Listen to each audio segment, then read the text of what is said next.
أولهم ماذا يعرف ريبيرو عن كرة القدم؟ تانيهم لماذا يلعب أحمد رضا وأحمد رمضان بيكم كرة القدم؟ بجد والله الواحد عايز يعرف مين، مش هقول لك بقى مين اللي اكتشفهم او مين اللي جابهم النادي الاهلي، اللي قال لك في لعيب هناك اسمه احمد رضا، في لعيب هناك اسمه احمد رمضان بيكم، هاتهم هيفيدوا النادي. بغض النظر بقى عن اللي قال الجمله دي، مين الاول اللي قال لهم انت تصلح تلعب كره القدم؟ بجد والله ده احمد رضا واحمد رمضان بيكم ومحمد هاني، ده كده كده يعني.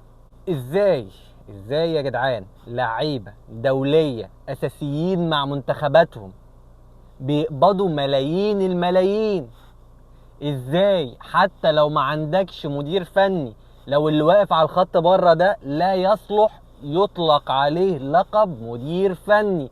ازاي اللعيبه دي مش عارفه تعمل باص صح؟ ازاي اللعيبه دي مش عارفه